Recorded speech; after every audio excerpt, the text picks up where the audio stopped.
All right, so moving on to section two of chapter one. This is just a little bit on evolution. Like I said, we're really not going to get into it. We're not going to spend as much on evolution as I would love to. I love doing evolution, but chapter one does kind of get a little bit into we talk about what is life and now how do we categorize life and from big to small. And now we're going to talk about how do we organize the different types of life. Now, we used to have what's called the kingdom system. We still kind of use it, but the problem with the kingdom system is it was too specific. So we have now what are called three domains. So we kind of is a really broad way of categorizing life, which is kind of really weird because both of these domains include what are called prokaryotes or bacteria. So we only have one domain that's has eukaryotes. We are going to talk about prokaryotes and eukaryotic cells as we move through this semester. So there are three domains. There is bacteria, archaea, and eukaryota. Here, that kingdom system that I mentioned a little earlier. We also um, consider the Linnaean system.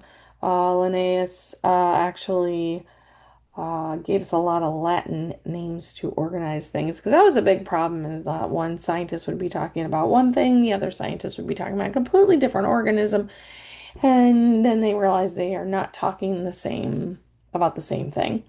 So we started classifying things according to genus, species using Latin names. So, and that's why I like plantae instead of plant. Okay, it kind of has that Latin ending.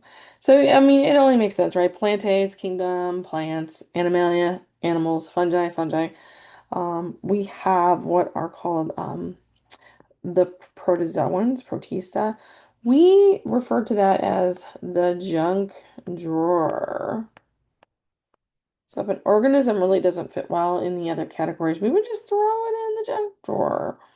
They are now with the advanced technology we have today with DNA sequencing, they are unpacking that junk drawer and they are starting now in taxonomy, a different type of system using clades. It's crazy. Now this right here, let me use a different color. This right here used to be, so when I was in high school, this used to be called Kingdom Monera. Now it was called Kingdom Monera because these organisms are single cellular. Okay. So sometimes you'll hear people talk about Monerans. Well, they're talking about single cell organisms. Once again, with DNA sequencing, we started sequencing some of these guys. And of course, we started with bacteria first because they're itty bitty DNA molecules, right? I mean, they don't have much DNA inside there. They started finding that there were actually two completely different types of bacteria. And so we had to break them up into eubacteria and archaebacteria. Right. So archaeobacteria are very, very interesting because they grow in really extreme environments, very hot, acidic, salty. And then eubacteria are the bacteria that we're generally familiar with, like staph and strep. Okay. And then when we want to look at combining these two, how do these two work together? So, of course, when we talk about eubacteria is the same as, the domain bacteria. And then we are going to split. Okay, here's our common ancestor. Then we have these two. Now, this is the most interesting thing that I find, okay, is yeah, archaea is just your archaebacteria. Now, remember I said those are the organisms that live in these really hostile environments? They are actually more closely related. See how these two branch off really, really, really early here? That split. So we are actually more closely related to those bacteria that live in really crazy environments than the one that makes you sick, which was just very astonishing to biologists. And then if we unpack domain eukarya, we see those are those kingdoms: Protista, Plantae, Fungi, and Animalia.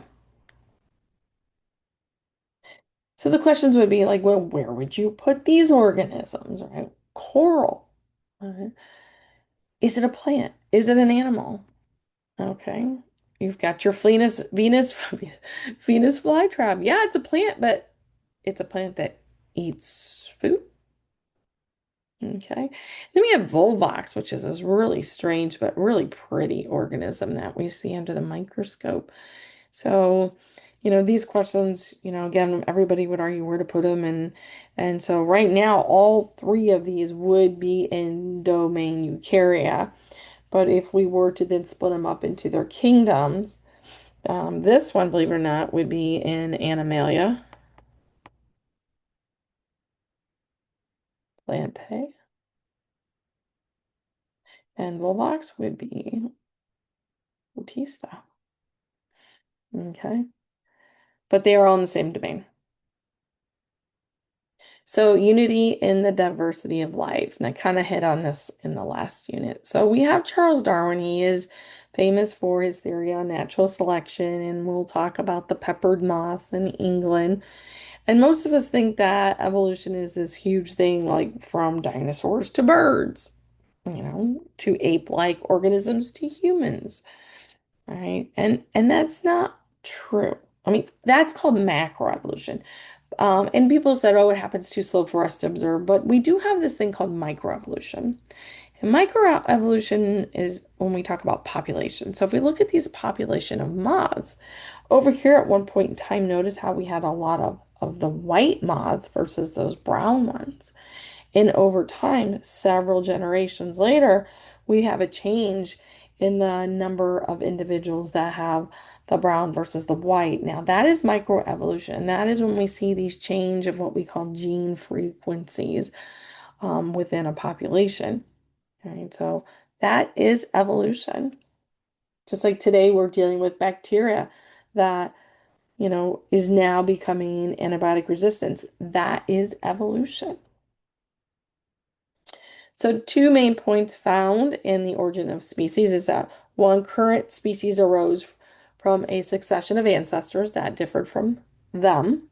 That's where we get that descent with modification. And we have natural selection. And that's the big thing, is that a lot of people were on board with number one, but the problem was they couldn't explain the how. They could see with fossils and all kinds of other types of evidence for evolution, but they couldn't come up with the mechanism. It's like, okay, well, how did we get from here to here? And that is what Charles Darwin was able to do for us. He was able to give us the mechanism, and the mechanism is natural selection. So Darwin saw life as a tree, okay, not as a straight line, as a tree. And this is a picture of one of his notebooks, and you can see all the different branches there. So there's many branches, forks, dead ends that we see when we rewind time and look at fossils. Okay. And here's kind of this is a different type of, there's different types of ways to look at organisms as they change through our history. We have what are called cladograms, phylogenetic trees, all these different types, and still different mechanisms to organize life. We're still not 100% in agreement. There's still two schools of what we call taxonomy. So, and you can kind of see here, they are dividing these organisms based on certain, you could say, emergent properties or characteristics, right? So one of the interesting things is, when we look at this, birds, I mean, here we can see where they branched off from where, our T-Rexes came from a common ancestors there. And it's really kind of interesting because the more and more information we get, in fact, they have found fossils of baby T-Rexes that have proof of feathers. So they had some kind of downy feathers as an infant, and then, of course, lost them as they developed into adults. So lots and lots of new interesting things that we are finding in the field of biology. All right, I hope So I hope you enjoyed that presentation, and I will see you in the next video. Again, as always, if you have questions, please feel free to reach out.